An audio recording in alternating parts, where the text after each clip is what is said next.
आप लोग में से कौन कौन ऑनलाइन वीडियोस देख रहा है? ऑनलाइन वीडियोस जो हम भेजते हैं आप लोगों को स्टोर्स पे, अभी जो रिसेंट वीक भेजी थी स्ट्रीम के ऊपर, क्या था वीडियो का टाइटल क्या था?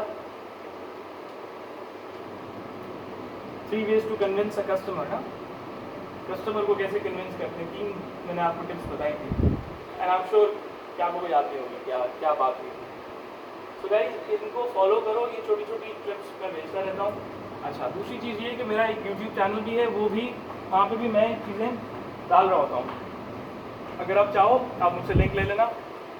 वहाँ पे छोटी छोटी क्लिप्स आ रही होती हैं, इसी से रिलेटेड होती हैं, जिसमें customer service, selling skills. Pen finish हो गए? अच्छा, ओके,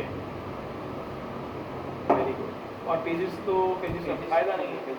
अच्छा, शेयर कर लेंगे दूसरे से। बट ये अब आप नोट कर लें, आपने अटेंटिव रहना है सेशन में, ठीक है?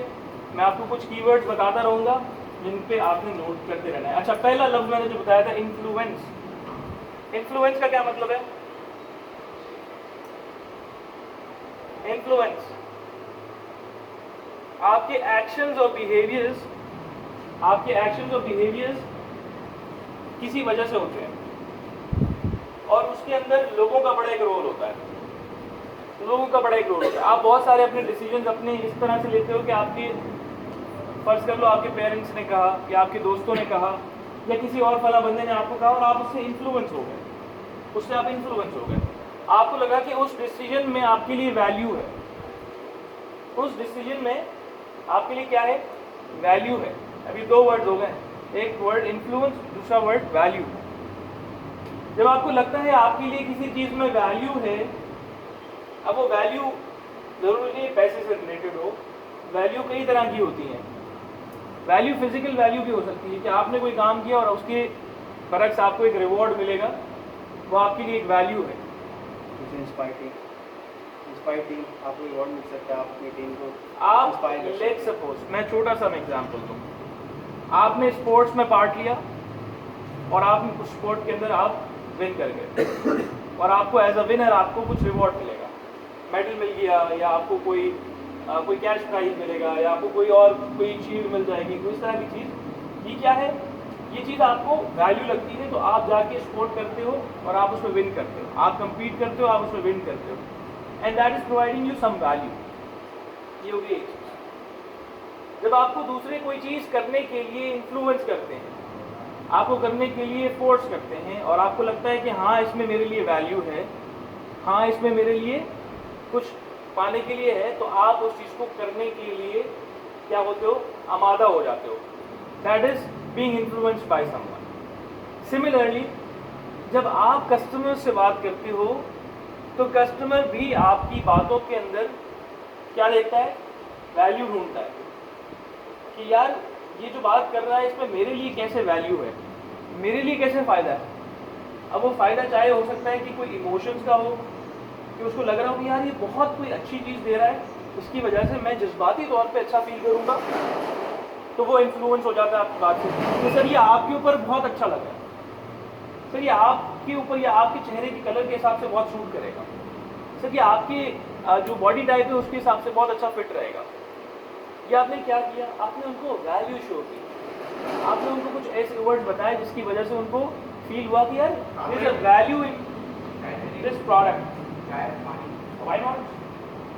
चाय के लिए तो यार चाय इज गुड। अच्छा,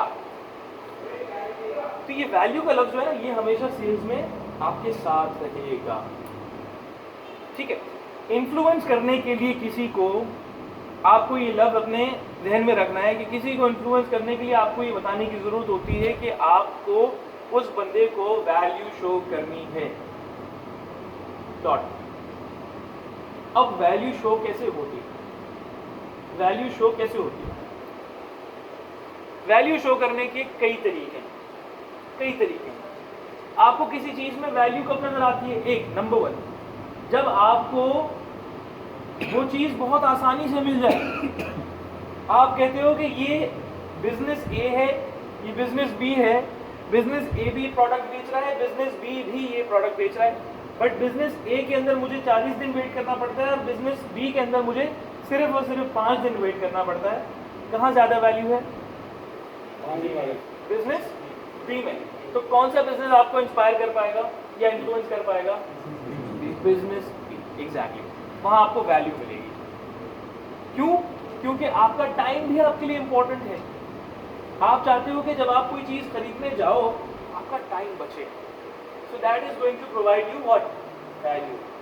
सो सिमिलरली जब आप कस्टमर से बात करते हो और आप कस्टमर का टाइम बचाते हो, वो आपके कस्टमर को वैल्यू देता है और आपको हेल्प करता है कस्टमर को इन्फ्लुएंस करने में।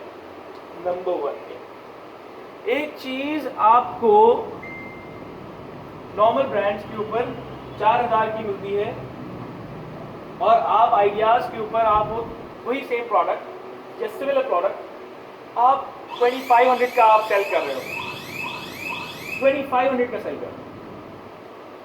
अब कहाँ कस्टमर के लिए ज्यादा वैल्यू है? आइडियाज में वैल्यू है ना। क्यों वैल्यू है? बिकॉज आप उसका पैसा सेव कर रहे हो। पहली चीज क्या थी? आप उसका टाइम सेव कर रहे हो।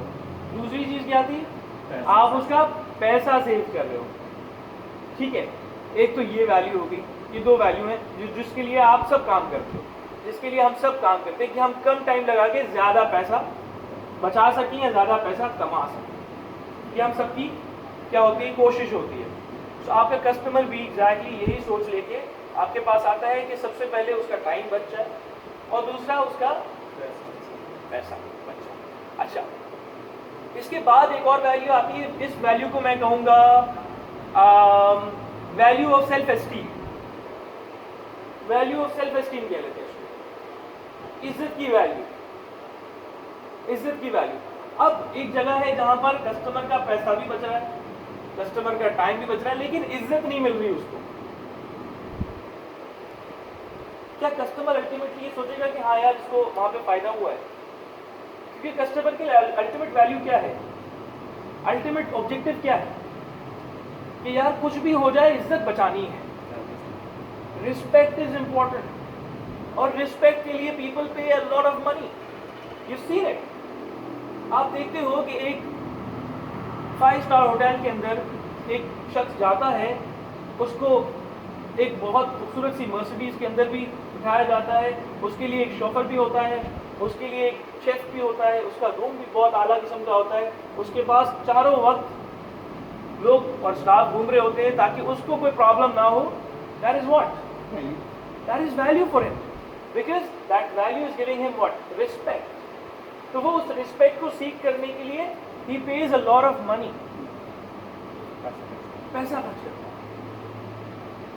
So guys, business, brands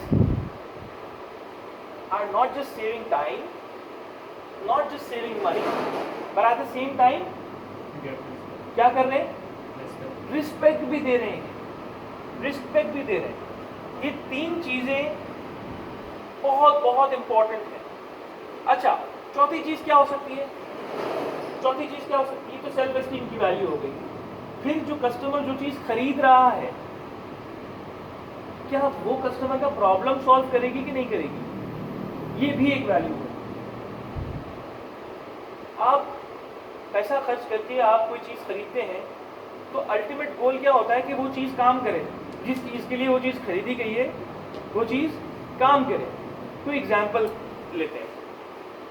let's say for example आपने घर में, क्योंकि I am a big foodie by the way, I like to give food example.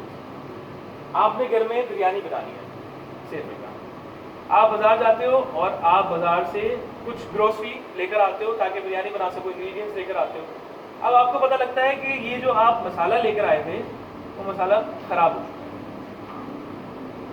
है। क्या आपका पैसा वसूल हुआ? नहीं होगा, क्योंकि आपने जो चीज़ जिस मकसद के लिए खरीदी थी वो चीज़ वो मकसद पूरा नहीं कर सकती, या that thing is incapable of solving your problem. ठीक है, तो अब वो चीज़ प्रॉब्लम भी सॉल्व करती हो, दैट इज ऑल्सो इम्पॉर्टेंट। मतलब कस्टमर कोई चीज़ खरीदने आया है और कस्टमर ने आपसे कहा कि भैया मुझे लेट्स से एक मीडियम साइज का कुर्ता चाहिए जो कि मैंने दोस्त के निकाह में पहनना है, दोस्त के निकाह में पहनना है। सो आपकी कोशिश क्या होगी, आप उसको एग्जैक्ट चीज़ ला के दो ना। अगर तो वो चीज़ गलत चली जाती है, फर्ज कर लो या तो लार्ज चला गया कुर्ता या स्मॉल चला गया, क्या वो कस्टमर का प्रॉब्लम सॉल्व करेगी? स्लाइटली कर देगी, लेकिन कस्टमर नाखुश रहेगा क्योंकि वो एग्जैक्ट साइज उसको नहीं मिला। ठीक है, हम एग्जाम्पल लेके देखते हैं। आपके पास लेट्स सपोज एक गाड़ी है, आप उस गाड़ी के लिए लेट्स सपोज आप एसी खराब हो गया गाड़ी का और आप एसी के अंदर गैस रिफिल कराने जाते हो। ठीक है, अब वो गैस जो है वो चल तो रही है लेकिन आपको कूलिंग नहीं देगा, कूलिंग नहीं देगा। अब एसी का पर्पस क्या होता है? कूलिंग। गैस का पर्पस क्या होना चाहिए? कूलिंग प्रोवाइड करना। लेकिन अगर वो काम नहीं कर रहा, दैट मीन्स वो अपनी फंक्शनल वैल्यू पूरी नहीं कर रहा। आपने टाइम भी कम लगाया, आपको कम पैसों में भी मिल गई, आपको उसने बड़ी चापलूसियाँ करके बिठा के चाय भी पिलाई, लेकिन आपसे 4000 पकड़ ली और आपको 2000 वाली गैस भर के दे दी जो अपना काम नहीं कर रही। Will you find value? आपको वैल्यू लगेगा उसमें? गाइस नहीं लगेगी ना। सो ये 4 चीजें हमेशा ख्याल रखना। When we're talking about influencing a customer, satisfying a customer, 4 चीजें बहुत इंपॉर्टेंट है और आप बताएंगे मुझे क्या है वो चीजें। सबसे पहली चीज क्या थी? कस्टमर का वैल्यू, रिस्पेक्ट, कस्टमर का टाइम, दूसरा कस्टमर का मनी, पैसा, तीसरा कस्टमर की रिस्पेक्ट, सेल्फ एस्टीम, कस्टमर की कॉन्फिडेंस, कस्टमर का अपना रिस्पेक्ट, वो वैल्यू दे रहा है या नहीं दे रहा। और नंबर 4 प्रोडक्ट की फंक्शनल वैल्यू, फंक्शनल वैल्यू कि क्या वो प्रोडक्ट जिसके लिए, जिस चीज़ के लिए खरीदा जा रहा है, क्या प्रोडक्ट वो प्रॉब्लम सॉल्व कर रहा है कि नहीं कर रहा। That is very very important in customer service. इन 4 चीज़ों का ख्याल रख लिया, आपकी कस्टमर सर्विस हो जाएगी। अच्छा, आप मुझे बताओ ग्रीटिंग क्यों करते हैं? ग्रीटिंग क्यों करते हैं? ग्रीटिंग से कस्टमर का टाइम बचता है? ग्रीटिंग से कस्टमर का टाइम बचता है? ग्रीटिंग से कस्टमर के पैसे बचते हैं? ग्रीटिंग से क्या होता है? रिस्पेक्ट मिलती है। कस्टमर को फील होता है कि यार उसकी केयर की जा रही है, वो इम्पोर्टेंट है, इसके लिए हम ग्रीटिंग करते हैं। ग्रीटिंग के बाद हम कस्टमर से सवालात करते हैं, अंडरस्टैंडिंग बिल्ड करते हैं कि कस्टमर को चाहिए क्या। उससे क्या होता है? उससे क्या होता है? टाइम बचता है। उससे क्या? कस्टमर का पैसा बचता है। उससे कस्टमर को वो चीज़ मिल जाती है जो कस्टमर लेने आया होता है। कस्टमर चाह रहा था कॉटन का कुर्ता, लेकिन आपने उसको वॉशिंग वेयर का कुर्ता दे दिया क्योंकि आपने सही से कस्टमर से पूछा नहीं कि आपको चाहिए एग्जैक्टली क्या। और कस्टमर क्योंकि अनअवेयर था, अनएजुकेटेड था, उसको नहीं मालूम था, तो ले गया। लेकिन बाद में कस्टमर को बड़ा प्रॉब्लम हुआ। शायद हो सकता है स्किन सेंसिटिव हो, शायद हो सकता है कि वो कुर्ता बहुत फॉल वाला हो और उसको फॉल वाला कुर्ता ना चाहिए। तो ये 4 चीज़ें ध्यान में रखते हुए हमेशा अपनी सर्विस को बनाना। अच्छा, अब मैं तुम्हें एक बहुत इंटरेस्टिंग एक फॉर्मूला बताने जा रहा हूँ। ये अगर लिख सकते हो तो लिख लो। ये फॉर्मूला बेसिकली इसको हम कहते हैं pleasure principal. Pleasure principal, pleasure principal, PLEASURE, pleasure principal, PRINCIPLE, pleasure principal. ये बेसिकली एक साइकोलॉजिकल थ्योरी है, साइकोलॉजिकल प्रिंसिपल है, जो कि एक बहुत ही मशहूर साइकोलॉजिस्ट हैं, माहिर नफ्सियात हैं, जिनका नाम सिगमंड फ्रॉयड है। वो पास्ट में रहे हैं और उन्होंने बहुत सारा कंट्रीब्यूशन, बहुत सारा काम साइकोलॉजी के लिए किया है, साइकोलॉजी की फील्ड के लिए किया। उन्होंने अपना एक ज़िंदगी का एक हिस्सा जो है वो इस प्रिंसिपल को समझते हुए और उसकी तहकीक करते हुए गुजारा है। तो वो ये कंक्लूड करते हैं कि ये प्लेजर प्रिंसिपल दुनिया के हर एक्शन के पीछे काम कर रहा होता है, दुनिया के हर एक्शन के पीछे काम कर रहा होता है। आप में से बेशतर लोग यहाँ इसलिए आए होंगे ट्रेनिंग में क्योंकि उन्हें डर था कि अगर नहीं जाएंगे तो मैनेजर से डांट पड़ेगी, और बाज़ लोग इसलिए आए होंगे कि उनको इस बात की खुशी थी कि आज कुछ सीखने को मिलेगा। आज कुछ नया सीखने को मिलेगा। ये दो प्रिंसिपल, दो चीज़ें हैं कि इंसान अपने सारे एक्शन, जितने बिहेवियर, जितने एक्शन है, दो चीज़ों के लिए लेता है। एक, नंबर वन, या तो पेन को अवॉइड करने के लिए, दर्द को, तकलीफ को दूर करने के लिए कोई एक्शन लेना, या तो मज़ा को सीख करने के लिए, या प्लेजर को सीख करने के लिए, या खुशी को सीख करने के लिए कोई एक्शन लेना। ये दो ही चीज़ें हैं।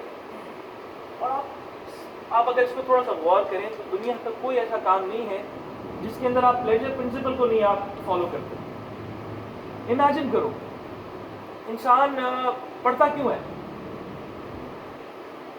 पढ़ाई क्यों करता है?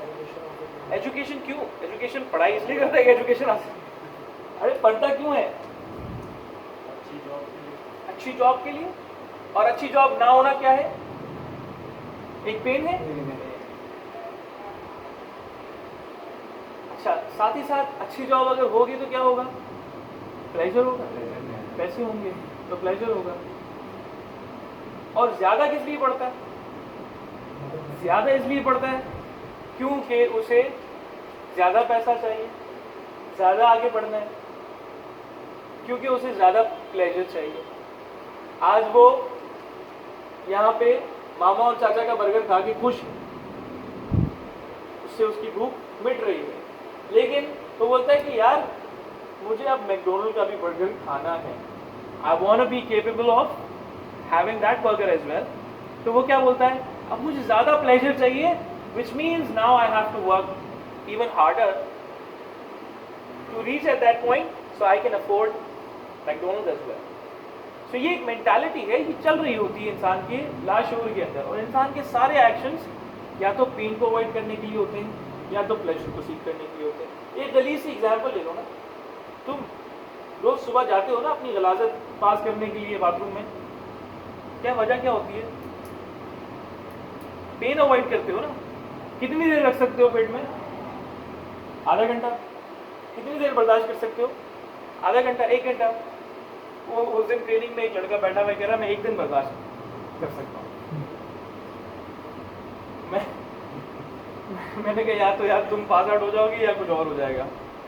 सही है। तो ये एक ऐसी चीज़ है जो कुदरती कमल है, और अगर ये नहीं करोगे तो बीमार हो जाओगे।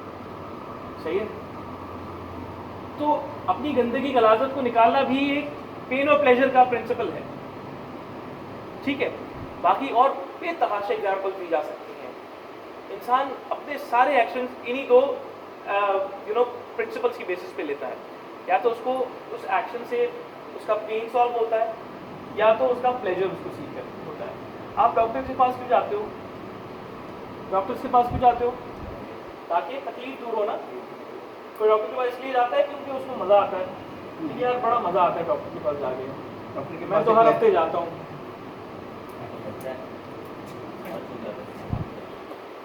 क्योंकि पेन रिजॉल्व होगा। पेन रिजॉल्व करने के लिए वो क्या करता है? पैसे भी देता है। तो पैसे भी देता है। अच्छा, खाना खाने के लिए क्यों जाते हो? भूख लगती है। भूख क्या है? पेन है, प्लेजर है? एक पेन है ना, भूख एक तरह का पेन है। और भूख, उस पेन से निजात के लिए आप क्या करते हो? आप खाना खाते हो। और आपके पास एक सर्टेन बजट होता है कि यार मेरे पास 200 रुपये पड़े हैं, उसी में खाना खाना है, या 100 रुपये पड़े हैं, उसी में खाना खाना है, या बाद 50 रुपये होते हैं, उसी में खाना खाना होता है। तो आप देखते हो फिर मेरे पास ऑप्शंस क्या क्या हैं। अब एक दिन आपके पास लेट्स सपोज कहीं से 1000 रुपये आ गए या 500 रुपये आ गए, आप क्या बोलोगे? यार आज मैं जरा अच्छी जगह से खाना खाऊंगा। अब मैं पेन तो अवॉइड करूंगा, लेकिन साथ साथ प्लेजर भी सीख करूंगा। आप बोलते हो यार मैं अभी किसी अच्छी से होटल के अंदर जाके वहां पे जाके खाना खाऊंगा, क्योंकि I want to seek some pleasure as well. So guys, जब आपके पास आपके कस्टमर्स आते हैं तो उनके जहन में भी ये दो चीज़ें चल रही होती हैं। नंबर वन, उनको पेन अवॉइड करना होता है, और नंबर टू, उनको प्लेजर सीख करना होता है। अच्छा, जो सेल्स पर्सन या जो fashion adviser, sorry I am using the term sales person again, fashion advisers, जो फैशन एडवाइजर सक्सेसफुली कस्टमर का पेन, गौर से सुनिएगा, कस्टमर का पेन रिजॉल्व कर देते हैं, वो कस्टमर सर्विस कर रहे हैं। क्या कर देते हैं? जो फैशन एडवाइजर्स कस्टमर्स का पेन या प्रॉब्लम रिजॉल्व कर देते हैं, वो कस्टमर्स के साथ कस्टमर सर्विस कर रहे हैं। याद रखिएगा, प्लेजर पेन को अवॉइड किए बगैर नहीं मिल सकता। कभी सोचा है, कभी सुना है आपने कि आप प्लेजर ले रहे हो लेकिन पेन भी साथ साथ हो रहा है? You can not experience pleasure in the presence of pain. Pain के होते हुए प्लेजर को नहीं सीख किया जा सकता। प्लेजर के लिए फंडामेंटल रूल ये है कि आपका पेन रिजॉल्व होना जरूरी है। पेन रिजॉल्व होना जरूरी है, फिर उसके बाद प्लेजर मिलता है। फर्ज कर लो कि आप 5 स्टार होटल में खाना खाने जाते हो लेकिन खाने के अंदर नमक नहीं है, आपकी भूख नहीं मिटेगी, आपको मजा नहीं आएगा। प्लेजर की फीलिंग लेने के लिए पहले जो एक्चुअल पेन है उसका रिजॉल्व होना जरूरी है। सिर्फ ये एम्बियंस कस्टमर के लिए इंपॉर्टेंट नहीं है, कस्टमर का पेन पहले रिजॉल्व होगा तो कस्टमर को फील होगा कि हाँ मुझे मेरे प्रॉब्लम का सोल्यूशन मिला है, हाँ मुझे अच्छी कस्टमर सर्विस मिली है। गाइस समझ पा रहे हो हम क्या बोल रहे हैं, क्या बातें कर रहे हैं? कनेक्ट कर पा रहे हो ना? अगर कहीं पे लगता है आपको कोई ऐसी बात तो आप मुझे रोक के दोबारा से पूछ सकते हैं। अच्छा, अब समझिएगा, आपने पेन रिजॉल्व कर दिया, अब बारी आती है प्लेजर की। एक बारी आपने कस्टमर का पेन रिजॉल्व कर दिया, दैट मीन्स आप कस्टमर सर्विस कर रहे हो। लेकिन एक बारी आपने पेन रिजॉल्व करने के साथ साथ कस्टमर को प्लेजर भी सीख करवाया, इसका मतलब है आप कस्टमर सर्विस एक्सीलेंस कर रहे हो। कस्टमर सर्विस एक्सीलेंस कर रहे हो। क्या समझ में आ रहा है ना ये क्या बात कर रहे हैं? पेन रिजॉल्व कर दिया, कस्टमर सर्विस है। कोई भी आपको ये नहीं कहेगा कि यार ये तुम क्या कर रहे हो, तुम कर रहे हो काम, क्योंकि तुमने कस्टमर का पेन सॉल्व कर दिया। लेकिन प्लेजर भी अगर मिल रहा है साथ साथ गाइस, प्लेजर भी मिल रहा है, विच मीन्स आप कस्टमर सर्विस एक्सीलेंस कर रहे हो। बहुत सारे ब्रांड्स कस्टमर सर्विस देते हैं, क्या आप उन सबको याद रखते हो? ऑनेस्टली बताना। बहुत सारे ब्रांड्स कस्टमर सर्विस करते हैं, आपका पेन सॉल्व कर देते हैं, क्या आप उन सबको याद रखते हो? कोई भी एक होगा, लिमिटेड ब्रांड्स हैं जिसमें सेंट्रलाइज हो जाता है एक्सीलेंस। आप याद हमेशा उसे रखते हो जो कि कस्टमर सर्विस एक्सीलेंस प्रोवाइड करते हैं, जो कि आपको प्लेजर की फीलिंग प्रोवाइड करते हैं guys. Remember that, remember that. Sir आप चार्ट याद रखें। सो अब सीन क्या है, अब आपको करना क्या है? क्या आपको सिर्फ कस्टमर का पेन सॉल्व करना है या उसको प्लेजर भी सीख कराना है भाई? और ये कैसे होगा? ये कैसे होगा? ये सिर्फ एक वजह से होगा, याद रखना। इसके पीछे एक लफ्ज है, वो लफ्ज आप लिख लें, और वो लफ्ज है एक्सपेक्टेशंस, तवक्कुआत। जब आप कस्टमर की एक्सपेक्टेशंस को फुलफिल कर रहे हैं तो कस्टमर को लगता है कि आप उसका पेन सॉल्व कर रहे हैं। जब आप उसकी तवक्कुआत से ज्यादा उसको दे रहे हैं तो आप क्या कर रहे हैं? आप उसको प्लेजर भी प्रोवाइड कर रहे हो। ये बड़ी इंटरेस्टिंग बात है, समझ में आ गई ना? कस्टमर सर्विस समझना कोई बड़ी बात नहीं है, सारी बातें इसी पे बेस्ड है। वो फिर सारी जो है ना वो थ्योरेटिकल बातें हैं जो फिर परफॉर्म करनी है, लेकिन एक्चुअल माइंडसेट की जो बात हो रही है ना वो ये हो रही है कि जब तक कस्टमर के एक्सपेक्टेशन पूरा करते रहोगे कस्टमर का पेन सॉल्व होता रहेगा। मेरी एक्सपेक्टेशन थी कि भाई मुझे एक पैंट और एक शर्ट चाहिए, ये मेरी एक्सपेक्टेशन थी। आपने मुझे एक पैंट और एक शर्ट दी, मेरी एक्सपेक्टेशन फुलफिल हो गई, I love it and then I went out. That is customer service. लेकिन आपने मेरी एक्सपेक्टेशन पूरी ही नहीं की। मैं जो चीज़ लेने आया था मुझे उसके अलावा आपने कोई और चीज़ भेज दी और घर जाके मुझे ख्याल आया कि यार ये मैंने कोई गलत चीज़ मैंने परचेज कर ली। क्या ये कस्टमर सर्विस है? That is not customer service. Customer service is first of all knowing what your customer wants, what he expects, and then fulfilling the expectations of the customer. That is customer service. Customer service excellence besides that क्या है? knowing what your customer wants, fulfilling that expectation, and then giving more than what customer is expecting. Giving more than what your customer is expecting. जब ये आप ज़्यादा दे देते हो ना, customer की एक्सपेक्टेशन एक्सीड हो जाती है. I'll give you an example. एक एग्जाम्पल है, बड़ी इंटरेस्टिंग एग्जाम्पल है. मैं नाम नहीं लूँगा बिजनेस का. मैं एक जगह केक लेने के लिए गया. Was my friends birthday. मैं वहाँ केक लेने के लिए गया. आई वेंट इन, काफ़ी अच्छा एनवायरनमेंट था, एवरीबडी वॉज वेरी पोलाइट. मैंने चॉकलेट माल्ट केक 2 पाउंड का मैंने केक लिया. मैं उसको पेमेंट करने जा रहा था. वहीं पे काउंटर के अंदर जो है वो स्टाफ खड़ा हुआ था. उसने मुझे कहा कि सर आप ये 999 रुपये का केक ले रहे हैं, हमारी एक डील आई हुई है आप जिसमें 999 ही पे करते हो, but at the same time आपको ये केक तो मिलता है लेकिन साथ साथ आपको 2 चिप्स के पैकेट और 2 डोनट्स मिलते हैं. I said, wow. मैंने कहा ये कैसे हो सकता है? मुझे तो नहीं मालूम था. जब तक वो मुझे ना बताता मुझे पता लगता. I was happy. मुझे तो वो केक भी सही लग रहा था, मैं वो ले लेता. मेरा प्रॉब्लम सॉल्व हो जाता, मेरा पेन रिजॉल्व हो जाता, मेरी एक्सपेक्टेशन फुलफिल हो जाती. But what he did was, first of all एक तो उसने ऑनेस्टी के साथ मुझे बताया. अगर वो ना बताता तो फायदा किसका था? बिजनेस का फायदा था ना यार, बच रहे थे पैसे. मैं तो खुशी खुशी जा रहा था. But he did his job, he took the responsibility to give me what? Pleasure. इसने कहा कि यहाँ पे मैं ऐड कर सकता हूँ. सो उसने वो किया और उसने मुझे बताया कि भाई आप ये वाला कर लें, आप इसी को डील कर बना लें, आपको ये 2 चीज़ें और एक्स्ट्रा मिल जाएंगी. यार वाह. And then I appreciated that person. मैंने कहा व्हाट यू डूइंग, और मैंने उसके बॉस को जाके बोला, मैंने कहा what this person is going to really give you a good business because he is honest. He's honest. He knows how to provide the good service. And by the way, if I want to tell you about the name of the, obviously मैं जब inspire होता हूँ, I share the stories of the experiences. ये कबाबजीज़ की मैं बात कर रहा हूँ.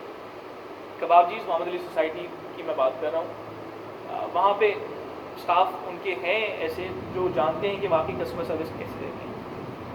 शायद अगर उसको नहीं भी पता होगा लेकिन वो उसकी ऑनेस्टी ने उसको वो चीज़ करने के लिए अलाउ किया. सो गाइज, कस्टमर सर्विस करना it's not a big deal. कोई रॉकेट साइंस नहीं है. इसके लिए फ़र्स्ट ऑफ ऑल आपको अपनी बिजनेस की अंडरस्टैंडिंग होनी चाहिए और आप कस्टमर के साथ सिंसियर होने चाहिए कि यार किस तरह मैं कस्टमर को ज़्यादा से ज़्यादा फ़ायदा दे सकता हूँ, वैल्यू कैसे ज़्यादा से ज़्यादा दे सकता हूँ. Going back to the first point, first क्या था हमारा कीवर्ड? वैल्यू. कि मैं 4 चीज़ों से कैसे वैल्यू दे सकता हूँ कस्टमर को.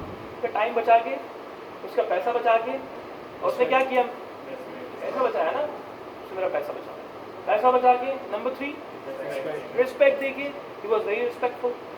और नंबर 4 जो चीज़ प्रॉब्लम सॉल्व हुई थी वो मेरे प्रॉब्लम सॉल्व होने के साथ साथ मुझे प्लेजर भी मिल गया.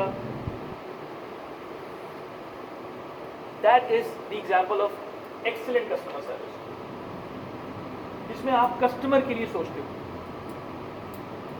अच्छा, आप में से कितने लोग ये सोचते हैं कि कस्टमर जो है वो सिर्फ एक ट्रांजैक्शन है?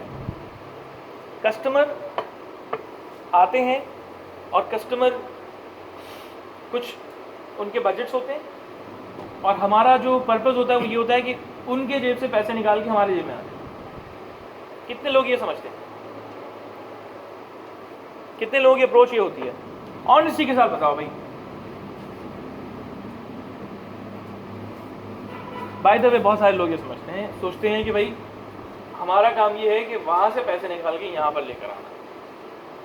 ये अप्रोच होती है ना सेल्स वाले लोगों की होती है ना, या कोई टारगेट पूरा करना है तो मेरी अप्रोच ये होगी कि मैं वहाँ से पैसा निकाल के यहाँ पर ले आऊँ. ये अप्रोच होती है. But let me tell you, ये एक इनह्यूमेन अप्रोच है. इनह्यूमेन अप्रोच क्या होती है? इसमें इंसानी कोई वो नहीं है, कैरेक्टर नहीं है इसके अंदर. मतलब आप अगर ये सोच रखते हो कि सामने वाले का पैसा निकाल के अपने जेब में लेकर आना है तो आपकी अप्रोच में एक फ्लॉ है. फिर आप किसी भी तरीके से कुछ भी बेच के कस्टमर से वो पैसा निकालने की कोशिश करो. रादर अप्रोच क्या होनी चाहिए? रादर अप्रोच ये होनी चाहिए कि I want to help this person, I want to help this person get what he is looking for, and then he will be able to help me get what I am looking for. You get it? देखो, sales is not about selling products. Sales is about helping people get what they want, and in exchange क्या होता है? They will help you get what you want. उनको चाहिए सही तरह के कपड़े, आपको चाहिए पैसे, बट आपको पैसे लेने के लिए फर्स्ट ऑफ ऑल कस्टमर को वो देना पड़ेगा जो वो चाहता है, देन वो आपको वो देगा जो आप चाहते हैं। That is the correct approach.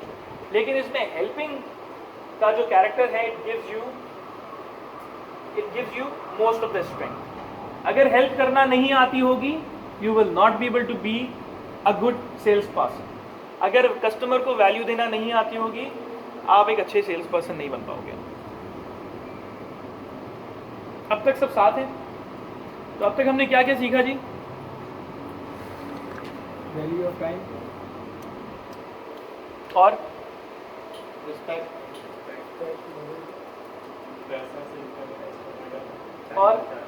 और लाउडली बोलो यार, ऑनेस्टी के साथ लाउडली बोलो। कस्टमर का पेन रिजॉल्व करना, कस्टमर को प्लेजर सीख करवाना, व्हाट एल्स? कस्टमर की एक्सपेक्टेशंस को फुलफिल करना या एक्सपेक्टेशन को एक्सीड करना? फुलफिल करना, और साथ साथ कोशिश करना कि एक्सीड भी हो जाए। जब आप एक्सीड करते हो तो वो प्लेजर मिलता है, फुलफिल होती है तो पेन रिजॉल्व होता है। याद रखना, पेन जब रिजॉल्व हो रहा है, एक्सपेक्टेशन फुलफिल हो रही है, और पेन के साथ साथ जब पेन रिजॉल्व होगी प्लेजर भी मिल रहा है, तो एक्सपेक्टेशंस एक्सीड हो रही हैं कि तवक्कुआत से ज़्यादा मिल रहा है। ठीक हो गया? अच्छा, अब आगे बढ़ते हैं। अब बात करते हैं, अब मैं वो चीज़ें लेकर जा रहा हूँ आपकी तरफ कि जो एक्चुअली कस्टमर सर्विस करने के लिए आपको हेल्प करेंगी। ये तो सारी वो बातें थी जो हमने माइंडसेट बना लिया। अब एक हमने फाउंडेशन बना लिया कि भाई ये कस्टमर सर्विस होती है और इस तरह की जाती है। अब मैं आपको वो की पॉइंट्स बता रहा हूँ जिनको यूज़ करके आप एक अच्छी कस्टमर सर्विस प्रोवाइड कर सकते हैं। मैं बहुत सारी स्लाइड्स यहाँ स्किप कर जाऊँगा क्योंकि हमने वो डिस्कशन कर लिया। ठीक है?